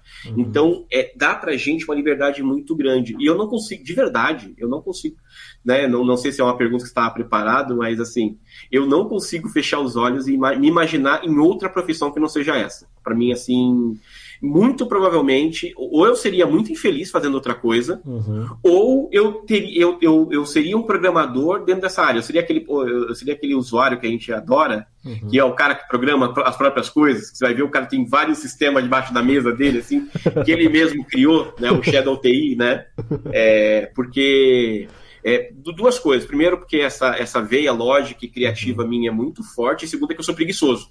Então, se eu tenho que fazer alguma coisa muitas vezes, muito provavelmente eu vou automatizar. Sim. A automação é vida. Né? Então, muito provavelmente eu vou automatizar. Então, seria aquele cara que meu chefe ia falar. Ou meu chefe ia me amar e ia querer colocar eu em várias áreas diferentes, ou meu chefe ia ser o cara que falar: não preciso mais de você, vai embora. Te pede uma coisa, você faz outra. Né? Não preciso mais de você. Você automatizou tudo aí, o setor, você e todos os seus coleguinhas, vai tudo embora agora. Tchau. Agora só preciso apertar um botão aqui, dar um enter e vai fazer tudo pra mim. Então, é muito interessante isso. Sim. E você falando aí, né, que você também já participou de campeonatos de jogos, como é que começou também seu envolvimento aí nos jogos? Porque antes eu só via mais o Juan, lá do Eternal Legend, falando Aham. a respeito de jogos acessíveis. Como é que você entrou nessa área aí também? Então, quando eu era baixa visão, eu jogava videogame e sempre Uhum. gostei muito. Então, meu pai me deu o Atari quando eu era pequeno, depois eu tive um Nintendinho. E aí, até assim, o último videogame que eu tive tinha sido um PlayStation 2, né? Uhum. Então, até a geração do PlayStation 2, eu joguei. Eu tive um PSP, então eu jogava, né, no portátil ali também, tal. E aí, o que aconteceu foi, e eu sempre gostei muito de jogos de luta, Uhum. né? Sempre joguei muito Street Fighter, sempre joguei muito Mortal Kombat, sempre joguei King of Fighters e tal. Esses jogos de luta eu sempre gostei muito. Uhum. E jogava relativamente bem. Participei, já ganhei campeonatos nos bairros que eu morava tal. Então, né, quando eu ia jogar com meus irmãos, ou com meus primos, ou com os colegas, eu vencia tal. Legal, bacana. Fiquei cego, falei, tá, videogame não é mais pra mim, né? E até cheguei a conhecer alguns jogos acessíveis, né, alguns audiogames, Uhum. mas eu ficava meio irritado, porque assim, ou o jogo era muito bobinho, Uhum. muito simples, né? Ou, por exemplo, ele era um jogo que ele não excitava pessoas que não enxergavam. Então, por exemplo, cara, adorava Top Speed, né? Quando eu conheci o Top Speed 3, cara, adorava, assim, um jogo de corrida perfeito, Uhum. audiogame maravilhoso. Mas ele não tem nenhuma imagem. Então, por exemplo, eu não conseguia falar pro meu irmão, "Ô, vamos tirar um racha aqui no Top Speed." Pra ele não interessava, né? Não tinha nenhuma atratividade, né? Legal. Aí começou a sair alguns jogos acessíveis legais para celular, que nem a Blind Legend e outras coisas. Comecei a jogar, mas era muito espalhado, assim, né? Legal. Cara, um belo dia eu tô vendo uma matéria. Minto, um belo dia, nessas andanças pelo YouTube, Uhum. eu vi uma competição de Mortal Kombat entre duas pessoas cegas. O Uzi, né, que é dono do canal Blind Combat, e o Pablo, né, que é o gamer cego também, que ele faz lives lá na Twitch, né? Uhum. Então, cara, e assim, eles jogando o fino do fino do Mortal Kombat, assim, uma competição de muito alto nível. Uhum. Aí eu falei, caramba, né? O capacitista que habita em mim falou assim, cara, mas como é que esses caras estão jogando assim, com esse nível todo, né? Que infelizmente é isso, né? O capacitismo primeiro vem o capacitismo, depois você vê que você tá pensando besteira, né? Mas Uhum. foi isso, eu falei, caramba, dá pra jogar nesse nível? Que legal. E aí eu vi, nessa de ter visto ele jogando, eu vi que tinha saído um anúncio de que o Street Fighter 6, que ia ser lançado no ano passado, ia ter recursos de acessibilidade. Uhum. Aí eu falei, opa, tem algo aí, né? E aí eu comecei a procurar jogos para Xbox que fossem acessíveis. Aí eu vi que na época o Sea of Thieves era acessível, que o Gears of War era acessível, que até o Forza, né? Ele tinha o Forza Horizon, ele tinha algumas assistências ali que assim, não é que você joga, mas você liga meio que o piloto automático e pelo menos tem a sensação de estar andando com o carro ali e tal. Eu falei, caramba, tem alguma coisa aqui. Mas como eu vi que ia lançar o Street Fighter, e quando eu vi como é que ia ser a acessibilidade, né? E aí explicando para quem não conhece, uma das grandes dificuldades que a gente tem nos jogos de luta não é reagir aos golpes, porque os golpes eles têm sons específicos e a gente consegue, né? Quando solta uma magia, o Hadouken, você tem mais ou menos o tempo que a magia vai levar para chegar até você e você se defender, você consegue, né? E com essa distância você consegue meio que presumir a distância que o adversário tá, então você consegue atacar ele ou saber se ele tá perto ou não. Mas então, tanto o Mortal Kombat quanto o Street Fighter, eles foram lançados com um sensor de proximidade. Uhum. Então parece aquele sensor de ré do carro, né? Então, quando tá longe, você fica ouvindo pi, pi, pi, pi, pi, pi, e aí conforme você vai se aproximando, vai pi, pi, pi, pi, pi, pi, pi, pi, pi, pi, pi, pi, pi. Então, são sons, né, que vão ficando cada vez mais agudos e mais rápidos conforme está aproximando do adversário. E vice-versa, né? No Street Fighter eu acho isso melhor, porque quando você muda de lado, ele muda o som também. Então até o lance de você ter que inverter os golpes, ele facilita, né? Então esses dois jogos saíram com bastante acessibilidade. E aí eu comecei a jogar. Fiz amizade com o Uzi e com o Pablo, né? Entrei no grupo deles lá do WhatsApp, a gente começou a trocar ideia. E comecei a jogar com eles, tal, comecei a melhorar. E aí, cara, veio vindo isso. Tanto que em maio, eu fui pra Evo agora em julho, mas em maio A gente participou de uma live no canal da Warner, onde jogaram 5 brasileiros contra 5 americanos, todos deficientes visuais, uma competição de Mortal Kombat, assim. Então, foi super legal. E aí esse meu envolvimento, né, com jogos de luta, assim, vem crescendo. Então, na verdade, tinha um campeonato presencial ontem, mas eu acabei não indo porque tava uma chuvinha muito chata. Eu falei, não vou sair de casa hoje não. Mas tem um campeonato aqui que eu vou participar agora no final do mês. Tem um outro que vai acontecer em Curitiba, no comecinho de setembro, que eu também vou participar. E estou fazendo aula, então eu me inscrevi numa escola de jogos de luta para realmente, não é que eu queira viver disso, né? Eu não quero me tornar um profissional. Isso pode ser legal, mas o foco não é esse.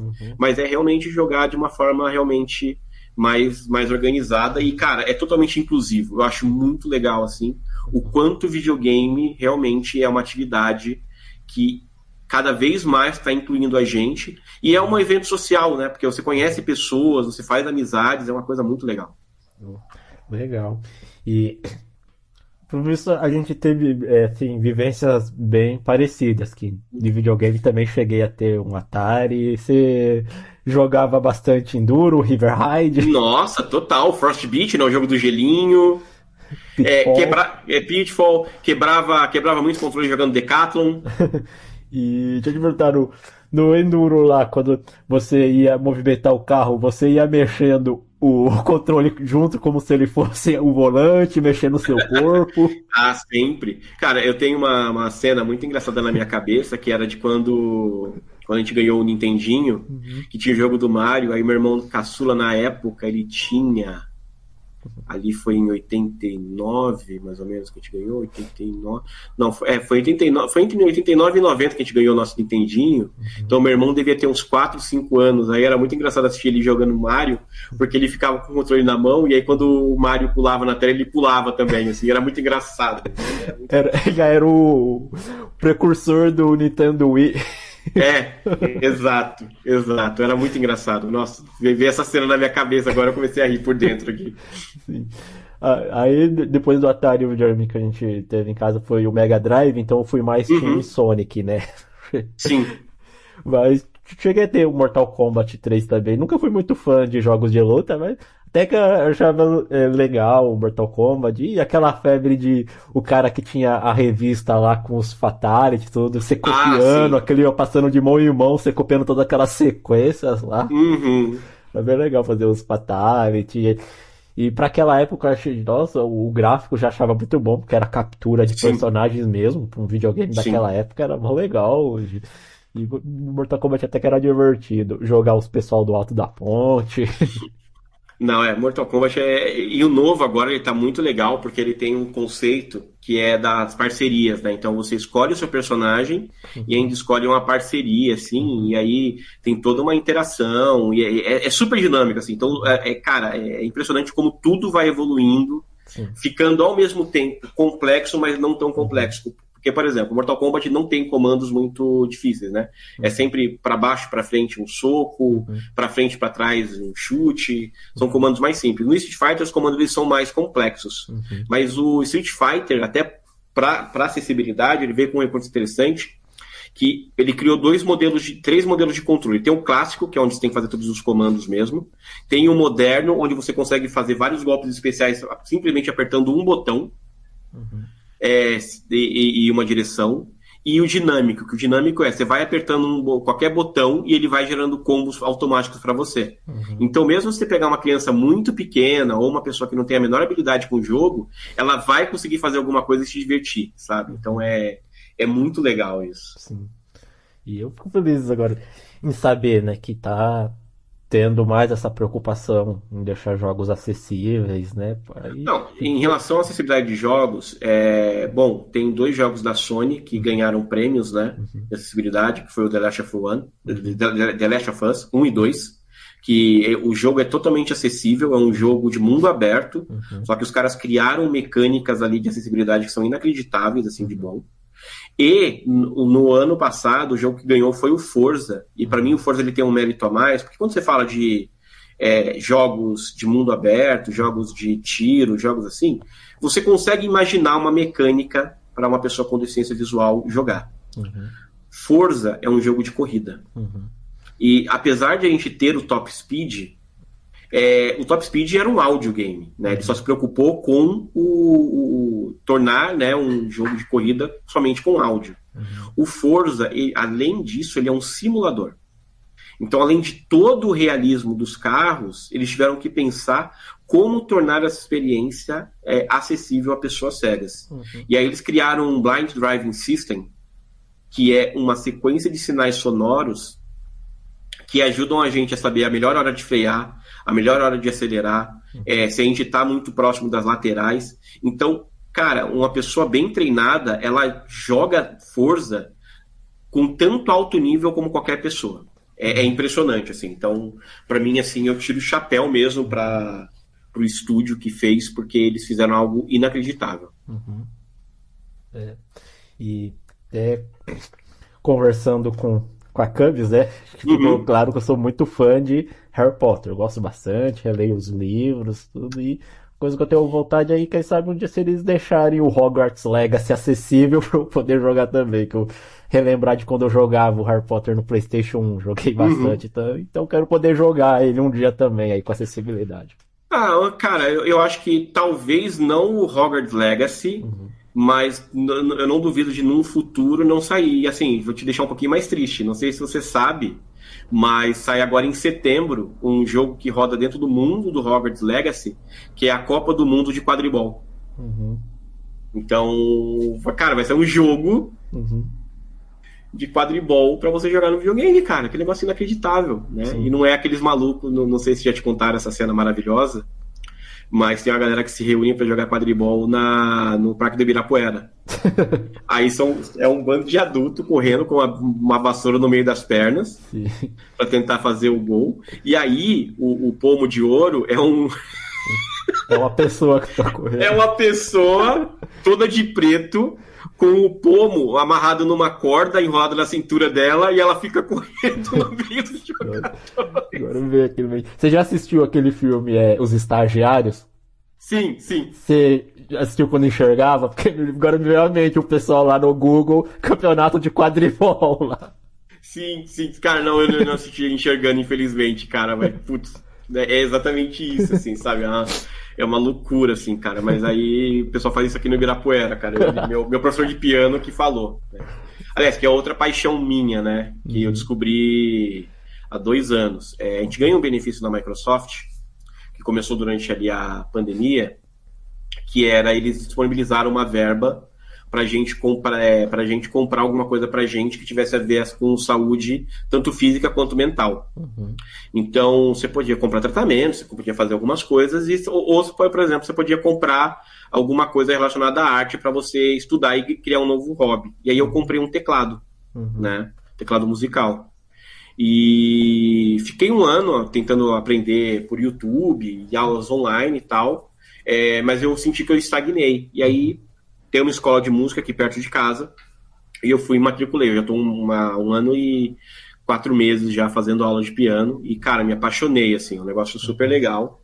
E aí eu tive até uma oportunidade, e, assim, eu não acredito em coincidências, né? Acho que tem coisas que acabam acontecendo porque tem que acontecer mesmo. De uma aluna da escola, ela estava se mudando, e ela ia ter que se desfazer do piano. E aí, conversando com a mãe dela, e eu perguntei, mas você tem ideia de por quanto vocês vão vender? E ela falou assim, e o piano estava em Mongaguá.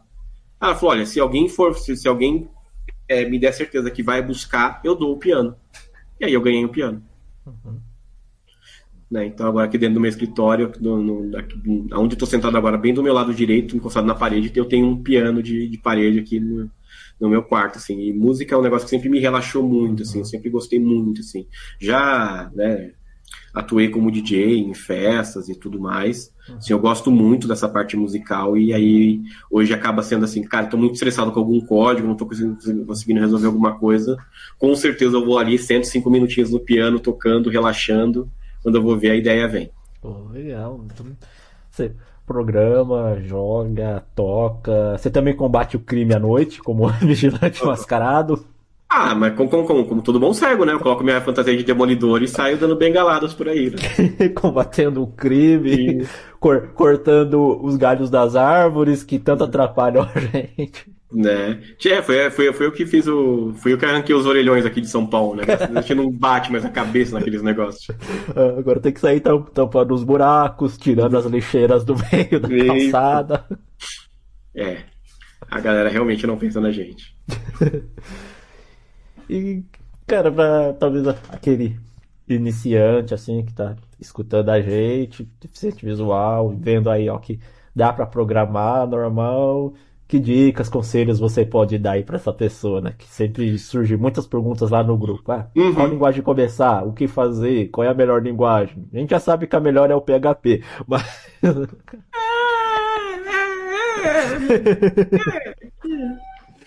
Não vou discutir com o host.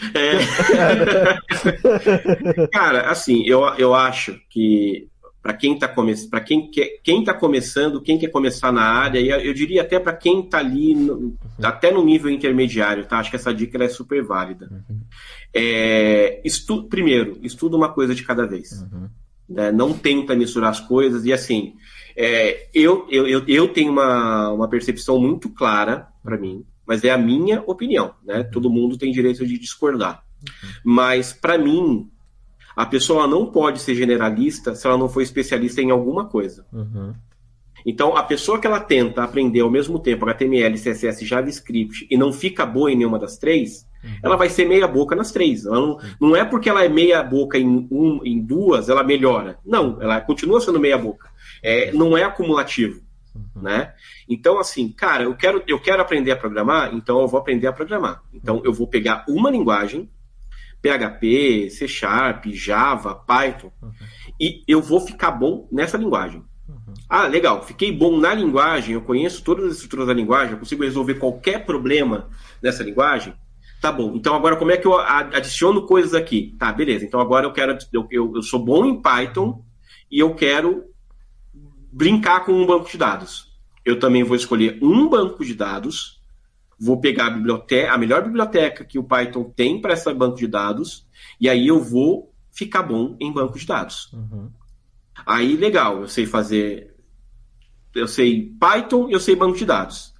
Então agora eu consigo fazer APIs em Python que leem e gravam dados em banco de dados. Olha como as coisas vão evoluindo, né? Legal. Eu posso me considerar agora um bom back-end. Python. Ah, mas aí eu também queria fazer o front. Tá bom, então agora sim eu posso estudar Django. E estudando Django, eu vou aprender, né, como é que o Django renderiza as telas, e aí sim eu vou começar a mexer com HTML, CSS e JavaScript. E aí eu viro um full stack. Para mim, o caminho é esse. Não dá para eu falar, eu vou estudar Python, eu vou estudar banco de dados, eu vou estudar HTML, CSS e JavaScript, tudo ao mesmo tempo, e chegar a um final. Então eu acho que eu tenho que dividir para conquistar. Eu vou colocar uma coisa de cada vez, e eu só dou o próximo passo quando eu tô bom. Como é que eu estudo uma música hoje na aula de piano, né? Cara, ontem o meu professor até brincou, ele falou assim, cara, você não enjoa de ficar repetindo não, né? Eu falei, não, porque faz parte do aprendizado, né? O Felipe, né, o meu professor, né? E é isso, cara, eu tô tocando, inclusive, eu tô tocando a música de Harry Potter, né? Cara, eu tô no primeiro trecho, só aquele trechinho. Cara, eu repeti só esse trecho umas 50 vezes ontem. Por quê? Porque não adianta ele me passar o resto da música se eu não toco bem nem o começo. Né? Então, em programação, eu vejo da mesma forma. Enquanto eu não fico bom em uma coisa, eu não vou para a próxima coisa e eu não vou para a próxima coisa. Vai chegar um momento que, sim, eu vou estar tão pronto que eu vou conseguir estudar outras coisas e aprender outras coisas mais fácil. Mas, nesse começo, não adianta eu colocar outra coisa. Agora, eu ouvi essa frase como uma brincadeira, mas eu vou ser bem sincero. Sabe qual é sabe qual é a linguagem que vai te abrir mais portas na programação? Inglês. Pois é. Né? Então, se é para focar numa linguagem, aprende inglês, porque a gente tem documentação em português? Tem. Né? A Microsoft, de novo, puxando o saco aqui da firma, mas é verdade. Né? O learn.microsoft.com tem um conteúdo maravilhoso em português. Mas é tudo que está em português? Não, às vezes eu vou ter que ler um blog em inglês. né? E isso vai me bloquear. Então, também estudar o idioma inglês vai te abrir muitas portas, né? E aí sim é um conhecimento que ele não é concorrente, né? Dá para você estudar programação e estudar inglês. Agora, eu vou estudar programação, vou estudar Python, vou estudar PHP e me tornar bom em PHP sem estudar banco de dados e um monte de outras coisas junto, não vai dar certo, né? Então, eu acho que colocar essas coisas em ordem é o que vai trazer para você um resultado. Demora mais? Demora, mas é um resultado consistente. Eu fico muito triste quando eu falo com algumas pessoas e essas pessoas vêm arrotando um monte, que conhecem pra caramba, e aí você começa a fazer algumas perguntas básicas e a pessoa não consegue desenvolver, sabe? Ou como eu coloquei do grupo outro dia, assim, eu fico muito chateado com um monte de gente que fica falando que programa em 20 linguagens, só que você não viu um código dessa pessoa. Eu falo, não, será que programa mesmo, né, nessas 20 linguagens? Então, eu acho que é isso, assim. Se a pessoa se aprofundar. Agora, uma pessoa cega, desculpa, antes de aprender a programar, antes de aprender inglês, antes de aprender qualquer coisa, seja bom em usar o leitor de telas. Era esse tópico que eu ia tocar também, né? Que muita gente pergunta. Sempre surge lá no grupo, tal ferramenta é acessível? Tal ferramenta é acessível? Nem sempre é, mas você conhecendo bem o seu leitor de tela, você consegue contornar as dificuldades e tornar uma coisa acessível, acessável, você consegue vencer. Não, eu vou contar uma tristeza minha, Will. Várias vezes eu sou chamado em algumas reuniões com alguns clientes, porque o pessoal vem reclamar que, sei lá, que o Teams não é acessível, que o Word não é acessível, que o Copilot não é acessível. E na hora que eu vou conversar com a pessoa, eu descubro que, na verdade, não é um problema de acessibilidade na ferramenta. É que a pessoa não sabe usar o leitor de telas. A pessoa não sabe, por exemplo, o momento certo de alternar entre modo de foco e o modo de navegação. Né? Por exemplo, no Teams, quem está ouvindo aqui e tem problema com o Teams, vai na janela do Teams, liga o modo de formulário, né? NVDA espaço, você vai ouvir o plim, né? Vai ouvir o tá. E aí você vai ver que os seus atalhos, né, Ctrl 1, Ctrl 2, Ctrl 3, vão funcionar perfeitamente. Né? Mas eu tô aqui, perde o foco muito fácil e tal, não sei o quê. Está no modo de formulário. Então, assim, se você é uma pessoa com deficiência visual, você tem obrigação de conhecer bem o seu leitor de tela, seja o Narrator, seja o NVDA, seja o JAWS, porque isso vai ser a diferença entre, como o William colocou bem aqui, você deixar algo que muitas vezes é inutilizável, pelo menos usável. Pelo menos usável, né? Mas, assim, os superpoderes que saber no NVDA, né, que é o leitor que eu uso, os superpoderes que o modo de navegação e o modo de revisão te dão, são coisas que vai ser a diferença entre você ser reconhecido como um excelente profissional ou você ser só mais um na fila do pão. Sim, nossa. Muitas coisas lá que não eram acessíveis com tab, seta, não chegava nada, o quanto que a exploração de objeto, usar lá a técnica para clicar com o botão direito do mouse e clicar quanto que aquilo já me ajudou, já me conseguiu contornar algumas coisas que, por padrão, não conseguiria chegar lá. E dava tab e tudo, não chegava, mas ia explorando lá. Pronto, cheguei nesse ponto. Agora eu vou clicar aqui com o botão direito aqui, usando NVDA, pronto. Cliquei, acessei e pronto. Sabe, então já me tirou de várias roubadas, assim, já cheguei em telas assim que eram completamente inacessíveis e, sei lá, se eu apertasse o botão errado, o negócio explodiu o mundo e, cara, fui lá com o modo de objetos e cheguei do outro lado, sabe, então, cara, é obrigação, né, eu acho que se você quer fazer um favor a si mesmo, hoje, abra o manual do seu leitor de telas e pratique todos aqueles comandos, entenda o que eles querem dizer, porque em algum momento eles vão te salvar. Sim. E essa parte aí do inglês serve um pouco até pra mim. Acho que eu tenho que criar vergonha na cara e melhorar mais meu inglês. Porque, como eu costumo brincar, meu inglês é inglês de NVDA. Pra mim, essa coisa de copilot não é copilote. Meu inglês é NVDA, é copilote. Mas, assim, eu trabalhei, assim, eu comecei a estudar inglês cedo e eu, assim, vou falar que eu aprendi inglês por causa da documentação do Delphi. Como eu não tinha livro de Delphi na época e não tinha dinheiro para comprar, eu aprendi Delphi praticamente pela documentação, né? E vinha em inglês, né? Então eu aprendi, assim, ia lá, ia no dicionário, aprendia mais uma palavra e tudo mais. Mas acho que o que fez aumentar muito mais o meu inglês mesmo foi ter trabalhado em multinacionais, né? Trabalhei na Arctouch, que era uma empresa americana, então fazia muita reunião em inglês. Hoje na Microsoft participo de várias reuniões que são em inglês, então acho que vale muito a pena. Mas assim, de verdade, eu acho que o inglês para falar, ele é importante sim, para você crescer na carreira, mas, cara, principalmente você ler e você escrever. Sabe? Você poder abrir uma issue no GitHub, num projeto open source, você conseguir ler uma documentação, cara, isso é muito importante e, cara, parece bobo o que eu vou dizer, mas eu passei dos 1000 dias de ofensiva no Duolingo, faço Duolingo todos os dias e, cara, ajuda demais, assim, ajuda um monte de palavra que eu não conhecia, fixou, ou que eu tinha ouvido uma vez e nunca mais tinha tocado naquele assunto, né? Eu consegui fixar muito mais, porque eles têm uma metodologia de ensino muito legal. Então, não precisa nem gastar dinheiro com curso de inglês. O Duolingo já vai te ajudar. Sim. A minha auditiva no inglês, né, o meu listening, até que é razoável. Acho que tem que melhorar bem mais. Que eu brinco que o meu inglês é de NVDA, mas eu comecei meu inglês mais foi com Friends e The Big Bang Theory. Sim. Então eu já sei que se eu chegar pra menina é só falar How you doing? Pra ela.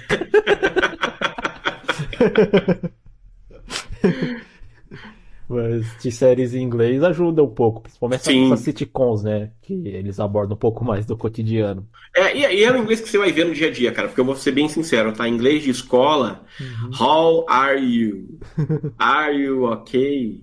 Nice to meet you. Cara, não é assim que, né, sabe? Eu tive lá agora e, cara, eles usam um monte de outras expressões que a gente não vê em escola, assim. Então, os sitcoms é bem legal mesmo. E ler, cara, quer ler uma notícia? Poxa, assim, a partir do momento que você começa a entender um pouquinho mais, quer ler uma notícia? Cara, ao invés de ler no portal do UOL, né, vê realmente num site americano, sei lá, num site em inglês, vai te ajudar muito a desenvolver, né? Sim. E vendo essas sitcoms também, você percebe que o pessoal fala muito, mas é que eles falam muito rápido, aí você percebe, não é que eles falam muito rápido, é que eles são igual a gente, eles são preguiçosos, então eles conectam muito uma palavra na outra, então, tipo, eles não falam, tipo, what are you doing? Tipo, what are you doing? Eles juntam tudo pra falar. Total. What are you think? What you think?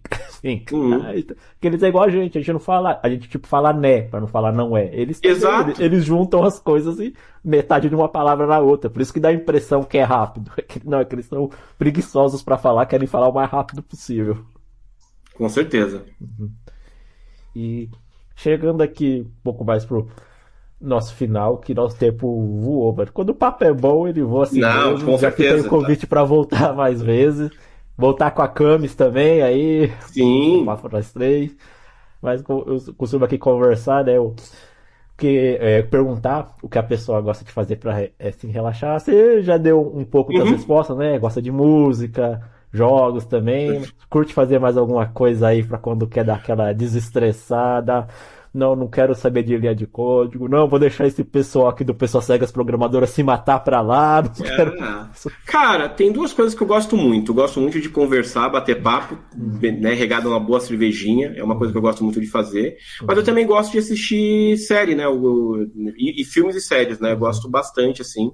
E eu gosto muito daquelas séries que fazem pensar. E o que eu falo com isso? Por exemplo, quando eu assisto, sei lá, um Breaking Bad ou The Walking Dead, eu tô um pouco me lixando pros zumbis.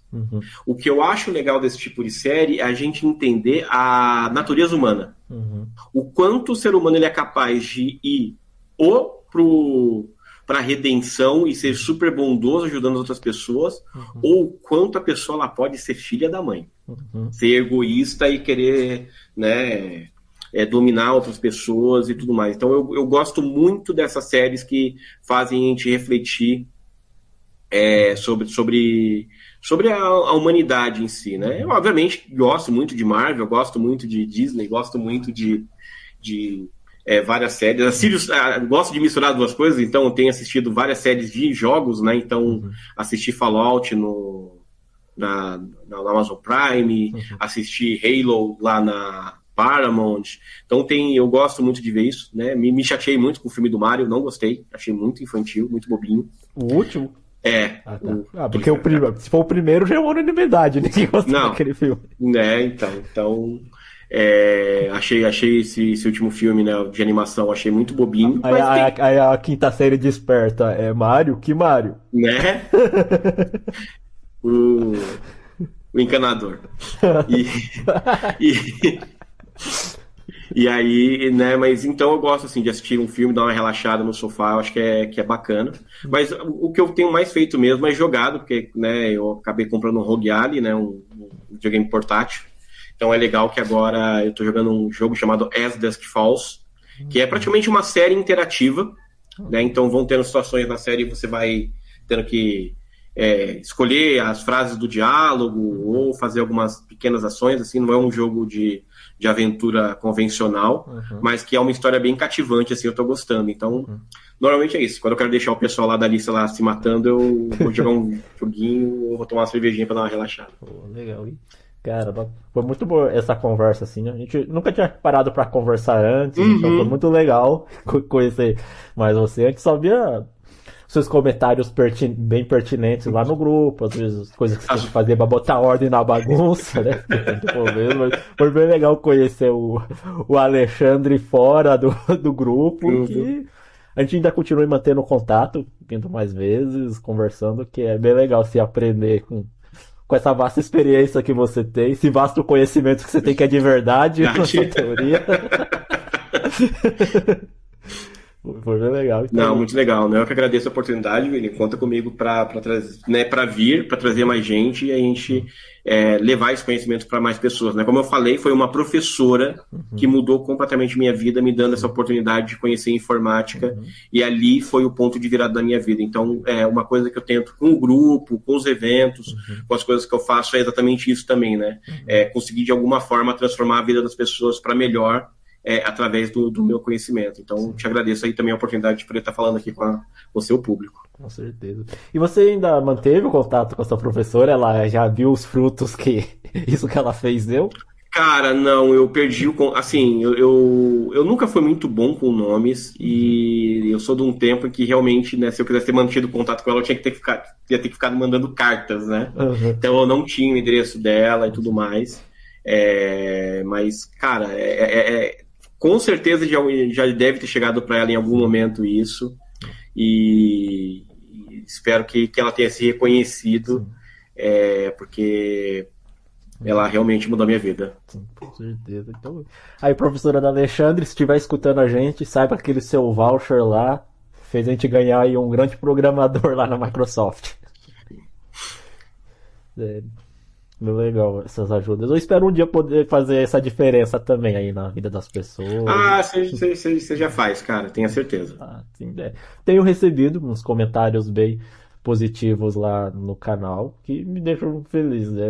Quando eu comecei o canal, sempre já tem tanto canal aí de programação, falando de PHP, foi quando eu comecei. Será que o meu vai servir de alguma coisa? Mas é uma frase que eu escutei uma vez falar que sempre no nível que você sempre vai ter uma pessoa hoje no nível que você estava ontem. Então você consegue ajudar essa pessoa, que já tem muita gente aí com nível avançado, mas talvez as pessoas não vão ver esses canais, mas vão ver o seu. Então já ajuda. Eu falei isso para um colega do trabalho, que ele falou assim, mas eu acho que esse conteúdo que eu quero falar é muito básico. Eu falo assim, deixa eu perguntar uma coisa, você não teve que pesquisar para aprender sobre isso?